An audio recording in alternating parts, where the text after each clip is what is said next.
Fallout has pretty much always been known as having a scary or spooky backstory behind it. The more you get into the lore and explore some of the various locations that appear over the various games, you really start to realize that, hey, this is kind of a messed up place and not in just the obvious ways. Well, in today's video, I basically want to show you 5 of those such things, little facts or tidbits of information that you may have missed on your playthrough, but are pretty fundamentally messed up. Things that hopefully you'll find interesting and informative, and maybe even go explore these locations in your own playthrough, or you could just watch this video. Today's video is also going to be sponsored by the Fallout socks. They're these pretty cool and stylish socks that have the Vault Boy on them. You can find a link to them down below if you're interested. I personally just ordered a pair. You can get them on Amazon Prime, so you get them in like a day or two if you really need them right now. But without further ado, let's just jump straight into it.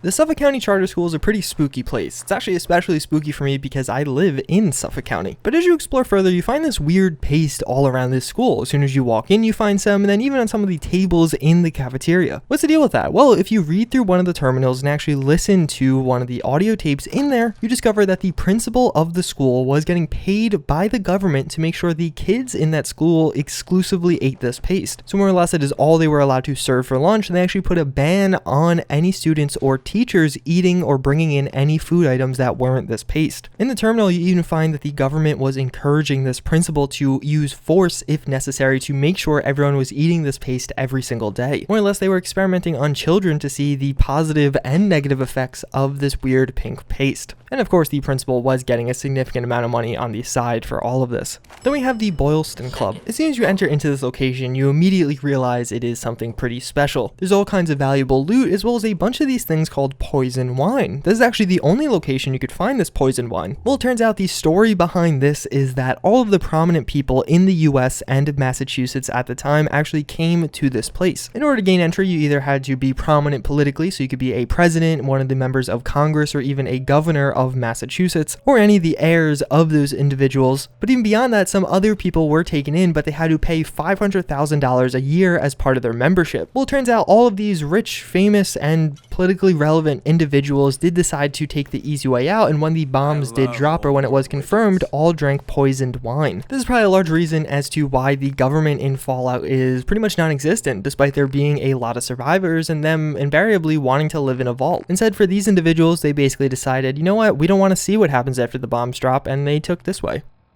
Then we have some of the spooky stuff going on at Longneck Lukowski's cannery. This is going to be one of the major canneries in the region. It's a location that was repairing Mr. Handy's and providing food for a lot of the settlers and individuals in Boston. Well, as you explore through it, you find a lot of uncanned and canned food, naturally. Some of this being raw food, but kind of traditional things, radstag, mole rat, nothing too crazy, things you probably eat yourself. But as you get to the lower levels of this, you actually discover that they started putting in other things into their canned goods also. It turns out on the lower levels, you find that they were cutting up ghouls and putting them in the canned goods because the other animals were becoming so scarce and hard to find. Invariably, if you ate canned food in Fallout 4, you've consumed at least a little bit of ghoul because, well, this guy wanted to profit off it.